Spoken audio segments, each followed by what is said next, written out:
আলহামদুলিল্লাহি রাব্বিল আলামিন ওয়াসসালাতু ওয়াসসালামু মান লা নাবিয়্যা বা'দ ওয়া আলা আলিহি ওয়া সাহবিহি আজমাইন। সুপ্রিয় দর্শক শ্রোতা, স্কাপ কেটিভির কোরআন শিক্ষা বিষয়ক অনুষ্ঠানের পক্ষ থেকে সকলকে সাদর সম্ভাষণ জানাচ্ছি।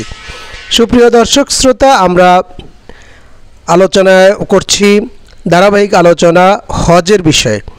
আজ আমরা পবিত্র কুরআনুল কারিমে হজের বিষয়ে কি আদেশ এবং বিধান দেওয়া হয়েছে সেই আয়াতগুলি নিয়ে আলোচনা করব ইনশাআল্লাহ। পারা 2 রুকু 19, সূরা নং 2 সূরা আল বাকারা, আয়াত 158 থেকে 159।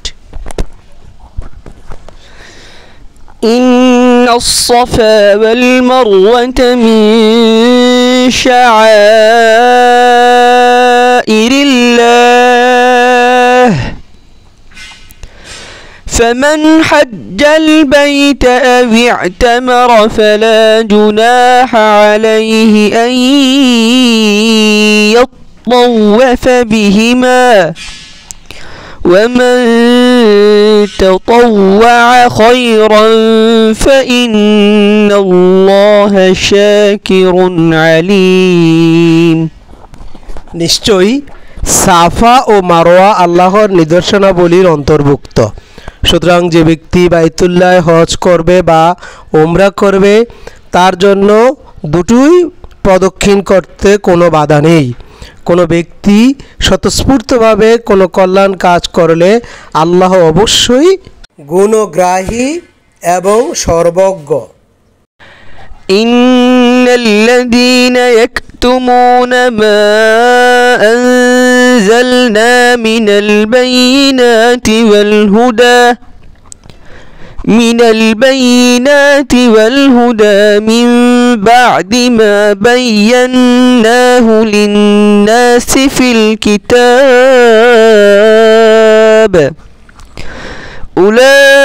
أولئك يلعنهم الله ويلعنهم اللاعنون। নিশ্চয়ই যারা আমার নাজিলকৃত উজ্জ্বল নিদর্শনাবলী ও হিদায়াতকে গোপন করে, যদিও আমি কিতাবে তা মানুষের জন্য সুস্পষ্ট রূপে বর্ণনা করেছি, তাদের প্রতি আল্লাহর লানত বর্ষণ করেন এবং অন্যান্য লানতকারীগণও ও লানত বর্ষণ করে। 2 নম্বর সূরা 158 এবং 159 নম্বর আয়াত। পারা 2 রুকু 24, সূরা নং 2 সূরা আল বাকারা, আয়াত 189। ইয়াসআলুনাকা আনিল আহিল্লাহ قل هي مواقيت للناس والحج وليس البر بأن تأتوا البيوت من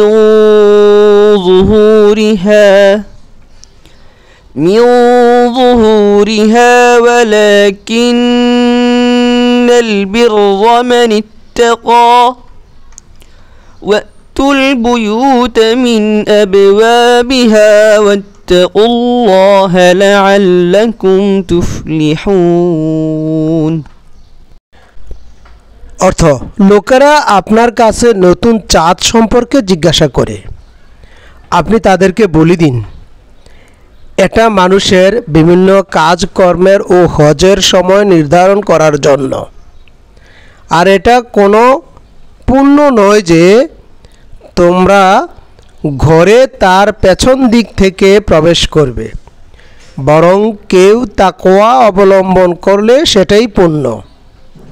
তোমরা ঘরের দরজা দিয়েই প্রবেশ করো এবং আল্লাহকে ভয় করে চলো, যাতে তোমরা সফলতা অর্জন করতে পারো। পারা 2 রুকু 24, সূরা 2 সূরা আল বাকারা, আয়াত 196।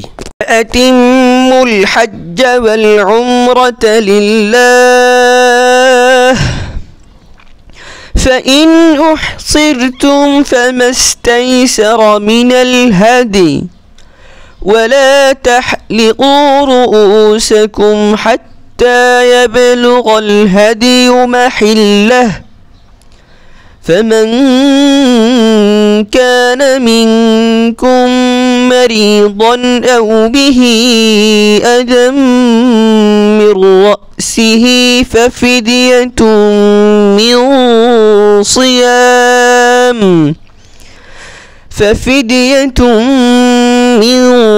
صيام أو صدقة أو نسك فإذا أمنتم فمن تمتع بالعمرة إلى الحج فما استيسر من الهدي فمن لم يجد فصيام 3 أيام في الحج و7 إذا رجعتم تلك 10 كاملة ذلك لمن لم يكن أهله حاضر المسجد الحرام واتقوا الله واعلموا أن الله شديد العقاب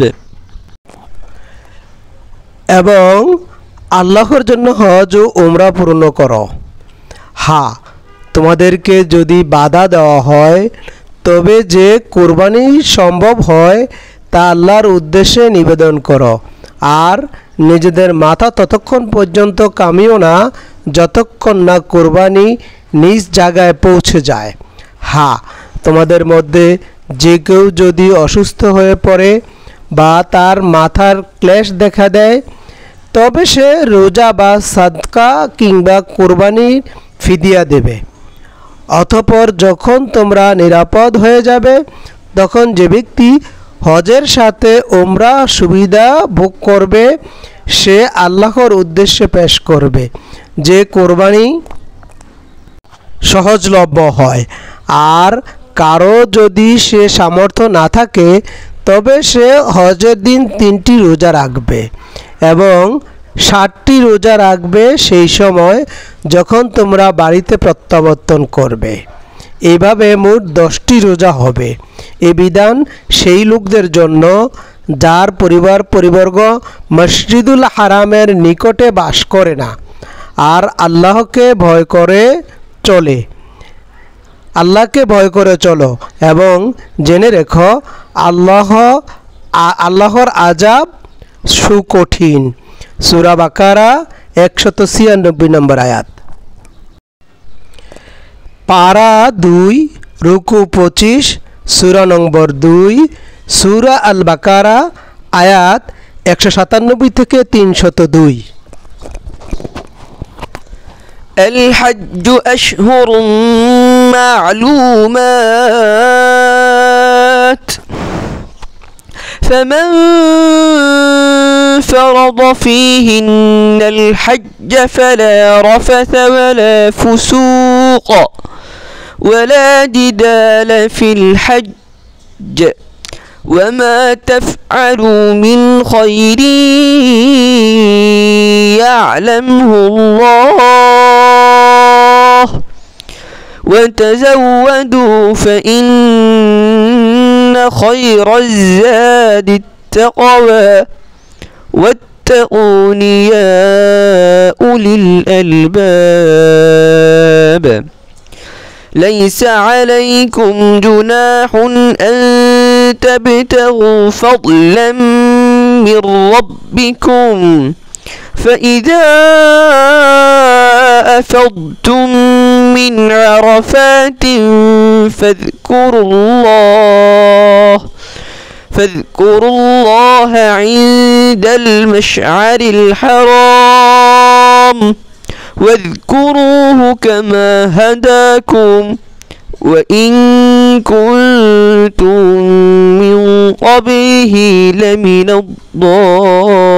الضالين ثم أفيضوا من حيث أفاض الناس واستغفروا الله إن الله غفور رحيم فإذا قضيتم مناسككم فاذكروا الله كذكركم آباءكم أو أشد ذكرا فمن الناس من يقول ربنا آتنا في الدنيا وما له في الآخرة من خلاق ومنهم من يقول ربنا آتنا في الدنيا حسنة وفي الآخرة حسنة وقنا عذاب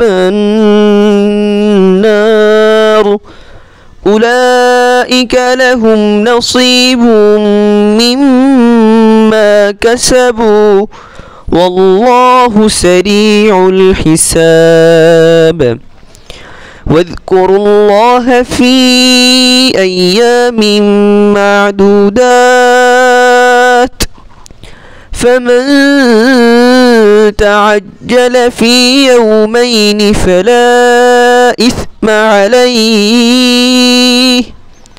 ومن تأخر فلا إثم عليه لمن اتقى واتقوا الله واعلموا أنكم إليه تحشرون হজের জন্য নির্দিষ্ট কয়েকটি মাস আছে। যে ব্যক্তি সেসব মাসে ইহরাম বেঁধে নিজের উপর হজ করার অবধারিত করে নেয়, সে হজের সময় কোনো অশ্লীল কথা বলবে না, কোনো গুনাহ করবে না, ঝগড়াও করবে না। ঝগড়াও নয়, তোমরা যা কিছু সৎকর্ম করবে আল্লাহ তাআলা তা জানেন। আর হজের সব সফরে পথের খরচা সাথে নিয়ে নিও। বস্তুত তাকওয়াই হলো উৎকৃষ্ট অবলম্বন। আর হে বুদ্ধিমানেরা, তোমরা আমাকে ভয় করে চলো। তোমরা হজের সময়ে ব্যবসা বা মজুর খাটার মাধ্যমে স্বীয় প্রতিপালকের অনুগ্রহ সন্ধান লাভ করলে তাতে তোমাদের কোনো গুনাহ নেই। অতঃপর তোমরা যখন আরাফাত থেকে রওনা হবে তখন মাশআরুল হারামের নিকট, যা মুজদালিফায় অবস্থিত, আল্লাহর জিকির করো। আর তার জিকির তোমরা সেইভাবেই করবে যেভাবে তিনি তোমাদেরকে হিদায়াত করেছেন, আর এর আগে তোমরা বিলকুল অজ্ঞ ছিলে। তাছাড়া একথা স্মরণে রেখো যে তোমরা সেই স্থান থেকেই রওনা হবে যে স্থানে অন্যান্য লোকেরা রওনা হয়। আর আল্লাহর কাছে ক্ষমা চাও, নিশ্চয়ই আল্লাহ অতি ক্ষমাশীল, পরম দয়ালু। তোমরা যখন হজের কার্যাবলী শেষ করবে তখন আল্লাহকে সেইভাবে স্মরণ করো যেভাবে নিজেদের বাপদাদাদেরকে স্মরণ করে থাকো, বরং তার চেয়েও বেশি স্মরণ করবে। কিছু লোক তো এমন আছে যারা দোয়ায় কেবল বলে, হে আমাদের প্রতিপালক, আমাদেরকে দুনিয়ায় কল্যাণ দান করো, আর আখেরাতে তাদের কোনো অংশ নেই।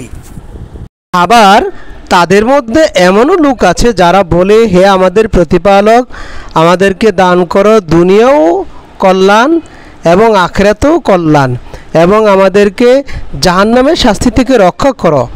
এরা এমন লোক যারা তাদের অর্জিত কর্মের অংশ সওয়াব রূপে লাভ করে।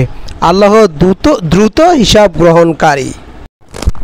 এবং তোমরা আল্লাহকে গণাগুণিত কয়েকদিন যখন তোমরা মিনায় অবস্থানরত থাকো স্মরণ করতে থাকো। অতঃপর যে ব্যক্তি তাড়াতাড়ি করে দুদিনেই চলে যাবে তারও কোনো গুনাহ নেই, এবং যে ব্যক্তি একদিন পরে যাবে তারও কোনো গুনাহ নেই। আর এটার জন্য যে তাকওয়া অবলম্বন করে, তোমরা সকলেই আল্লাহ ভীতি অবলম্বন করো এবং বিশ্বাস রাখো যে তোমাদের সকলকে তারই কাছে একত্র করা হবে। 2 নম্বর সূরা 197 থেকে 203 নম্বর আয়াত। إن أول بيت وضع للناس للذي ببكة مباركا وهدى للعالمين فيه آيات بينات مقام إبراهيم ومن دخله كان آمنا ولله على الناس حج البيت من استطاع إليه سبيلا ومن كفر فإن الله غني عن العالمين। বাস্তবতা এই যে মানুষেরা ইবাদতের জন্য সর্বপ্রথম যে ঘর তৈরি করা হয় নিশ্চয়ই সেটি হলো মক্কা অবস্থিত, যা বরকতময় ও সমগ্র জগতের মানুষের জন্য হেদায়েতের উপায়। তাতে আছে সুস্পষ্ট নির্দেশনাবলী মাকামে ইব্রাহিম, যে তাতে প্রবেশ করে সে নিরাপদ হয়ে যায়।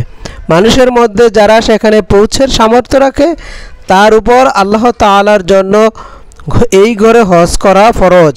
কেউ এটা অস্বীকার করলে আল্লাহ তো বিশ্ব জগতের সমস্ত মানুষ হতে বেনিয়াজ। পারা 6 রুকু 1 সূরা নম্বর 5 সূরা আল মাইদা 1 থেকে 2 নম্বর আয়াত। يا أيها الذين آمنوا أوفوا بالعقود أحلت لكم بهيمة الأنعام إلا ما يتلى عليكم غير محل الصيد وأنتم حرم إن الله يحكم ما يريد يا أيها الذين آمنوا لا تحلوا شعائر الله ولا الشهر الحرام ولا الهدي ولا القلائد ولا آمين البيت الحرام يبتغون فضلا من الله ورضوانا وإذا حللتم فاصطادوا ولا يجرمنكم شنآن قوم أن صدوكم عن المسجد الحرام أن تعتدوا وتعاونوا على البر والتقوى ولا تعاونوا على الإثم والعدوان واتقوا الله إن الله شديد العقاب। হে মুমিনগণ, অবমাননা করোনা আল্লাহর নিদর্শনাবলীর, না সম্মানিত মাসসমূহের, না সেই সকল প্রাণীদের যাদেরকে কোরবানির জন্য হারামে নিয়ে যাওয়া হয়, না তাদের গলায় পরানো হয় মালার, এবং না তাদের সেই সব লোকদের যারা তাদের প্রতিপালকের অনুগ্রহ ও সন্তুষ্টি লাভের উদ্দেশ্যে পবিত্র গৃহের অভিমুখে গমন করে। আর তোমরা যখন এহরাম খুলে ফেলো তখন শিকার করতে পারো। তোমাদেরকে মসজিদুল হারামে প্রবেশ করতে বাধা দিয়েছিল এই কারণে কোনো সম্প্রদায়ের প্রতি তোমাদের শত্রুতা যেন তোমাদেরকে তার প্রতি সীমালঙ্ঘন করতে প্ররোচিত না করে। তোমাদের সৎকর্ম ও তাকওয়ার ক্ষেত্রে একে অন্যকে সহযোগিতা করবে, গুনাহ ও জুলুমের কাজে একে অপরকে সহযোগিতা করবে না। আল্লাহকে ভয় করে চলো, নিশ্চয়ই আল্লাহর শাস্তি অতি কঠিন। 5 নম্বর সূরা 1 ও 2 নম্বর আয়াত। পারা 7 রুকু 13 সূরা নং 5 সূরা আল মাইদা আয়াত 94 থেকে 97। يا أيها الذين آمنوا ليبلونكم الله بشيء من الصيد تناله أيديكم ورماحكم ليعلم الله من يخافه بالغيب فمن اعتدى بعد ذلك فله عذاب أليم। হে মুমিনগণ, আল্লাহ তোমাদেরকে তোমাদের হাত ও বর্ষার নাগালে আসা শিকারের কিছু প্রাণী দ্বারাই অবশ্যই পরীক্ষা করবেন, যাতে তিনি জেনে নেন যে কে তাকে না দেখে ভয় করে। সুতরাং এরপরও কেউ সীমালঙ্ঘন করলে সে যন্ত্রণাময় শাস্তি উপযুক্ত হবে। يا أيها الذين آمنوا لا تقتلوا الصيد وأنتم حرم ومن قتله منكم متعمدا فجزاء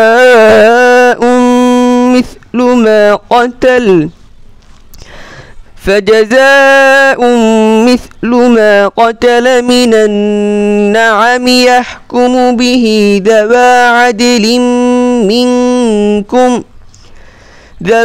عدل منكم هديا بالغ الكعبة أو كفارة طعام مساكين أو عدل ذلك صياما ليذوق وبال أمره عفى الله عما سلف ومن عاد فينتقم الله منه والله عزيز ذو انتقام। হে মুমিনগণ, তোমরা যখন ইহরাম অবস্থায় থাকো তখন কোনো শিকার হত্যা করো না। তোমাদের মধ্যে যে কেউ ইচ্ছাকৃতভাবে তা হত্যা করলে তার বিনিময় দেওয়া ওয়াজিব, যার নিয়ম এই যে সে যে প্রাণী হত্যা করেছে তার সমতুল্য গৃহপালিত কোনো জন্তুকে যার ফয়সালা করবে তোমাদের মধ্য থেকে 2 জন ন্যায়পরায়ণ লোক কাবায় পৌঁছানো হবে কুরবানির স্বরূপ অথবা তার সমমূল্য পরিমাণ। কাফারা আদায় করতে হবে, মিসকিনদেরকে খানা খাওয়ানোর দ্বারা অথবা তার সমসংখ্যক রোজা রাখতে হবে, যেন সে ব্যক্তি তার কৃতকর্মের ফল ভোগ করে। পূর্বে যা কিছু হয়ে গেছে আল্লাহ তাআলা তা ক্ষমা করে দিয়েছেন। যে ব্যক্তি পুনরায় তা করবে আল্লাহ তাআলা তাকে শাস্তি দান করবেন। আল্লাহ ক্ষমতাবান ও শাস্তিদাতা। أحل لكم صيد البحر وطعامه متاعا لكم وللسيارة وحرم عليكم صيد البر ما دمتم حرما واتقوا الله الذي إليه تحشرون। অর্থ, তোমাদের জন্য সমুদ্রে শিকার ও তার খাদ্য হালাল করা হয়েছে, যাতে তা তোমাদের ও কাফেলার জন্য ভোগের উপকরণ হয়। আর তোমরা যতক্ষণ ইহরাম অবস্থায় থাকো তোমাদের জন্য স্থলের শিকার করা হারাম করা হয়েছে এবং আল্লাহকে ভয় করে চলো, যার কাছে তোমাদের সকলকে নিয়ে একত্রিত করা হবে। جعل الله الكعبة البيت الحرام قياما للناس والشهر الحرام والهدي والقلائد ذلك لتعلموا أن الله يعلم ما في السماوات وما في الأرض وأن الله بكل شيء عليم. আল্লাহ কাবাকে যা অতি মর্যাদাপূর্ণ ঘর মানুষের নিরাপত্তা প্রতিষ্ঠার মাধ্যম বানিয়েছেন, তাছাড়া মর্যাদাপূর্ণ মাসসমূহ নজরানার পশু ও তাদের গলায় মালাসমূহকে কেউ নিরাপত্তা প্রতিষ্ঠার মাধ্যম বানিয়েছেন, তা এজন্য যাতে তোমরা জানতে পারো আকাশমণ্ডল ও পৃথিবীতে যা কিছু আছে আল্লাহ তা জানেন এবং আল্লাহ সর্ববিষয়ে সমক্ষ জ্ঞাত।